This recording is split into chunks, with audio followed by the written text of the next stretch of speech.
আল্লাহ তাআলা বলেন যখন তার রূহটাকে কষ্ট দিয়ে গলা পর্যন্ত আনা হয়, লোকটা তখন আশেপাশে তার পরিবার পরিজন আত্মীয় স্বজনের দিকে তাকায়, তাকিয়ে দেখে হায় রে হায়, তার ঘরের লোকেরা আত্মীয় স্বজন সবাই পাশে আছে, কিন্তু কেউ তাকে আটকাতে পারছে না, কেউ রক্ষা করতে পারছে না। তার শরীর থেকে রূহটা বের হয়ে যাচ্ছে। এখন ঝাড়ফুঁক কিংবা চিকিৎসা দিয়ে তাকে আর কেউ ধরে রাখতে পারবে না। তখন সেও মৃত্যুর জন্য প্রস্তুতি নিয়ে হাত পা ছেড়ে দেয়।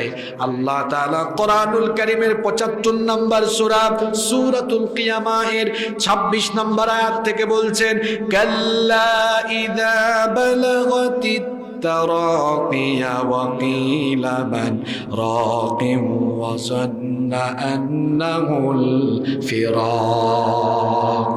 আল্লাহ বলছেন কখনো নয়, যখন তার প্রাণ বের হওয়ার উপক্রম হয়ে যায় তখন তাকে বলা হয়, দেখ তুই এখন দুনিয়া থেকে চলে যাচ্ছিস, ঝাড়ফুঁক করার মতো কেউ নাই। তখন সে লোকটা বুঝে ফেলে এখন আমার চলে যাওয়ার সময়। তখন সে ওয়ালতাফাতিস সাকু বিসাক, সে তখন তার পায়ের গোছাগুলো ছেড়ে দেয়। সে তখন ভালো করেই বুঝে ফেলে ইলা রাব্বিকা ইয়াউমা ইদিনিল মাসাক, এটা হচ্ছে আজ তার রবের কাছে চলে যাওয়ার দিন। পাপী তাপী নাফরমান জাহান্নামীদের রূহটা অত্যন্ত কষ্ট দিয়ে যন্ত্রণার সাথে বের করা হবে। এটা হলো কাফিরদের, পাপী তাপী জাহান্নামীদের অবস্থা। বলেছিলাম মৃত্যু যন্ত্রণার মোট কয়টা ধরন আছে? আরো জোরে বলেন। ১ নাম্বার কাফির মুশরিক পাপী তাপী গুনাহগারদের রূহটা কষ্ট দিয়ে বের করা হবে। নাম্বার ২ নাম্বার হলো নেককার মানুষ, ভালো মানুষ, দিনদার, আল্লাহওয়ালা, পরহেজগার, জান্নাতি লোক। এদের যখন মৃত্যুর সময় আসবে, মালাকুল মউত তখন জান্নাতি ফেরেশতাদেরকে নিয়ে আসবেন। জান্নাতি ফেরেশতারা জান্নাতের মেশকের সুগন্ধিযুক্ত কাফনের কাপড় নিয়ে তার কাছে আসবেন। এরপরে মালাকুল মউত তার মাথার কাছে এসে সালাম দিবেন। সুবহানাল্লাহ। বলেন তো পাপী তাপী লোকটাকে কি সালাম দেওয়া হয়েছে নাকি?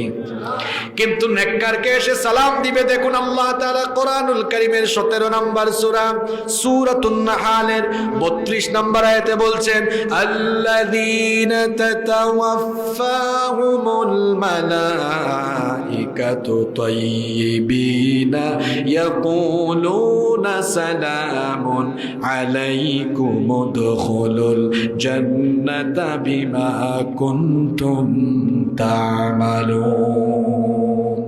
আল্লাহ বলছেন ইমানদারদের মরণের সময় ফেরেশতা এসে বলে সালামুন আলাইকুম, তোমাদের উপরে সালাম, তোমাদের উপরে শান্তি। আল্লাহু আকবার। ফেরেশতা সালাম দেয়, সালাম দিয়ে তার রূহটা এবার কবজ করা আরম্ভ করে।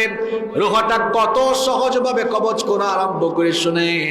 প্রথমে মালাকুল মউত এসে বলে আইয়ুহান নাফসুত তাইয়্যিবা, হে পবিত্র আত্মা, উখরুজি ইলা মাগফিরাতিম মিনাল্লাহি ওয়া রিদওয়ান,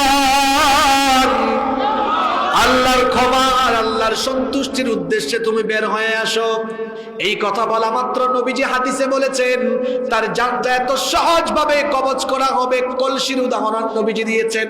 কলসি থেকে পানি ঢাললে পানি যেমন খুব সহজভাবে পড়ে যায়, নবীজি বলেছেন লোকটার দেহ থেকে এমনি ফেরেশতা জানটা খুব সহজ করে বের করবে। সুবহানাল্লাহ। একটা অবুঝ শিশু, অবুঝ বাচ্চা, তার তো মুখে জবান, তার তো মুখে কোনো ভাষা নাই, কথা বলতে পারে না।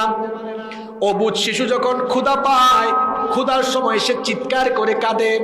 তার কান্না শুনে তার মা যখন তাকে বুকে নিয়ে দুধ পান করায়, ওই অবুঝ বাচ্চা, অবুঝ শিশু দুধ পান করে করে যেমন মায়ের কোলে আরাম করে ঘুমিয়ে যায়, ঠিক তেমনি জান্নাতি মানুষ, নেককার, দিনদার, নামাজি, আল্লাহওয়ালা, পরহেজগার মানুষের মৃত্যুর সময়ে ফেরেশতা যখন তার চোখের সামনে জান্নাতের চক্ষু জোড়ানো, নয়ন জোড়ানো জান্নাত তুলে ধরবে, তখন জান্নাতি লোকেরা জান্নাত দেখতে দেখতে আরাম করে তারা ঘুমায়া যাবে। আল্লাহ তাআলা এমন সুন্দর মৃত্যু আমাদেরকে নসিব করে দিও। আরো আসতে বলেন আমিন। এইভাবে করে নেককার, দিনদার, ইমানদার ভালো মানুষগুলোর জান সহজ করে নেওয়া হবে, এরা কষ্ট কম পাবে।